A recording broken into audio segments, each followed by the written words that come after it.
all troops are supposed to be out by August 31st. Even if Americans and our Afghan allies are still trying to get out, they're going to leave? We're going to do everything in our power to get all Americans out and our allies out. And are you committed to making sure that the troops stay until every American who wants to be out is out? Yes. How about our Afghan allies? We have about 80,000 people. Well, that's not the estimate. Is that too high? That's too high. How the many? estimate we're giving is somewhere between 50 and 65,000 folks total, counting their families. Does the commitment hold for them as well? The commitment holds to get everyone out that, in fact, we can get out and everyone that should come out. And that's the objective. That's what we're doing now. That's the path we're on, and I think we'll get there. So Americans should understand that troops might have to be there beyond August 31st. No, Americans should understand that we're going to try to get it done before August 31st. But if we don't, the troops will stay. If we don't, we'll determine at the time who's left. And if there are American forces, if there's American citizens left, we're going to stay till we get them all out. All right, guys. So the most popular president in history had promised us way back when, it seemed like so long ago, that we would be able to get all Americans out who wanted to come out of Afghanistan before we withdraw troops. However, Biden, kind of didn't really follow through on that, right? Even though he promised to get all Americans out who want to be out, that's not what happened. Instead, he decided to withdraw the troops, get up on out of there, especially after the tragedy in Kabul.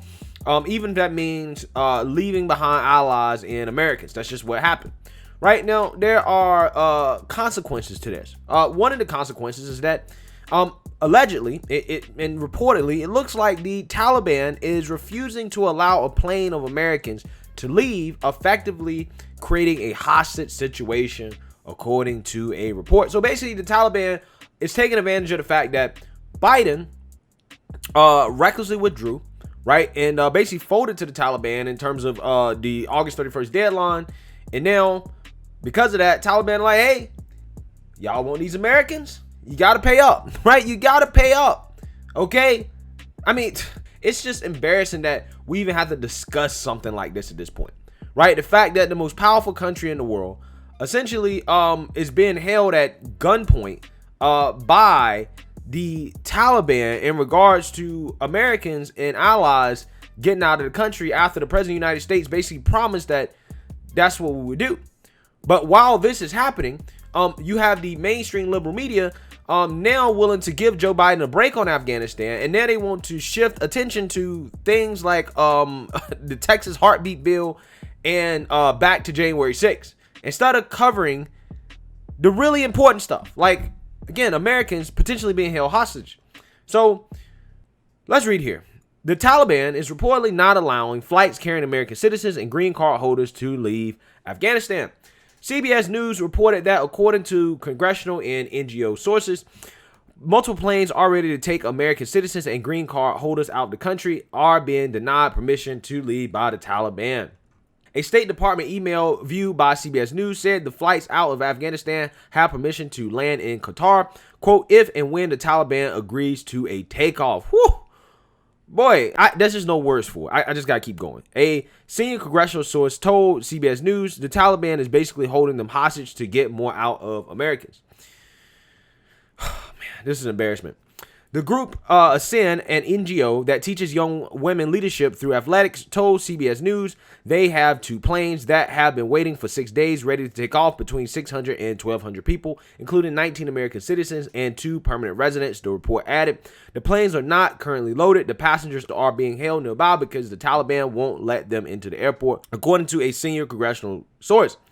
The news comes after Representative Michael McCaul of Texas, the ranking member of the House Foreign Affairs Committee, told Fox News during an interview on Sunday that the Taliban was basically holding people hostage. All right, so I want you guys to actually take a look at this interview that Mr. Michael McCaul did on Fox News. Since we left the country on Friday, how many Americans have gotten out of Afghanistan since we pulled out? How many Afghan allies have gotten out since the Taliban was in complete control of the country? I understand, 0.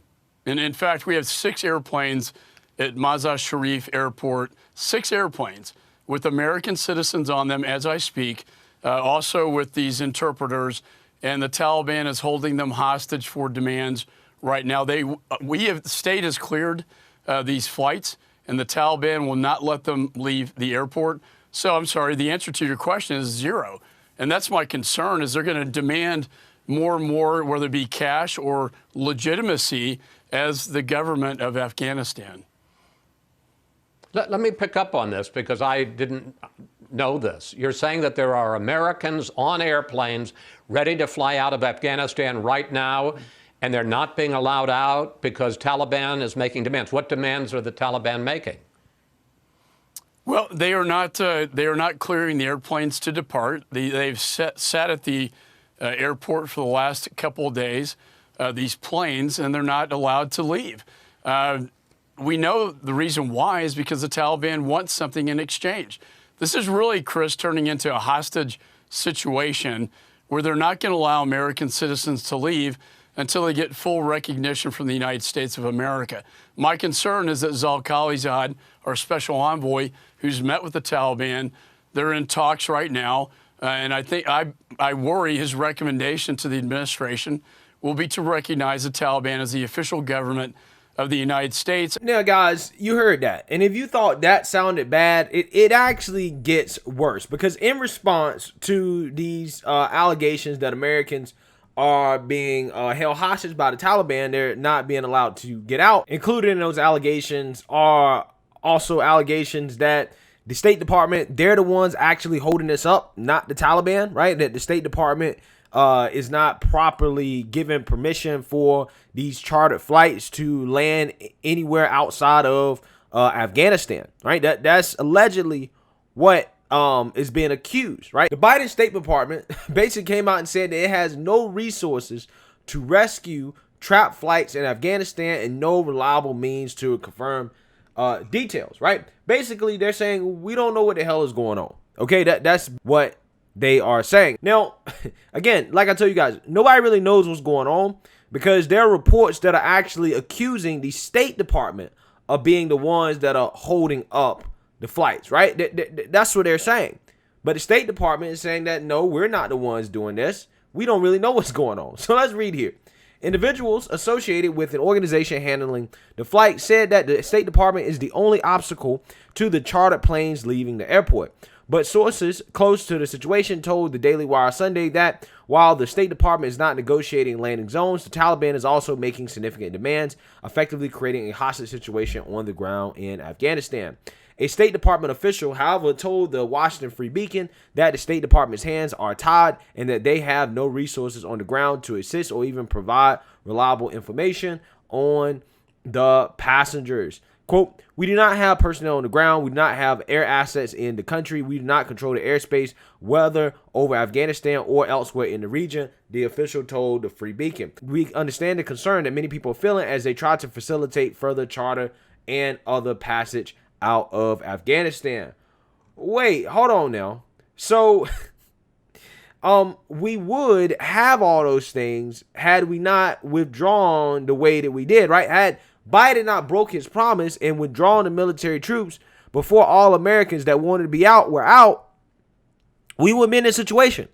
However, we are in this situation where we cannot even verify the information on the ground, again, according to the State Department, because we broke our promise. Again, guys, this is a shit show if I've ever seen one. Nobody knows what's going on. There's so many conflicting details, guys. Like, I'm so serious. A spokesman added that given these constraints, we also do not have reliable means to confirm the basic details of charter flights, including who may be organizing them, the number of U.S. citizens and other priority groups on board, the accuracy of the rest of the manifest, and where they plan to land, among many other issues. The Taliban, of course, said it has no idea what is going on. Quote, this is not true. Our mujahideen have nothing to do with ordinary Afghans. This is propaganda and we reject it. Taliban spokesman Zabuallah Mujahid told the BBC. All right, so nobody knows what's going on, right?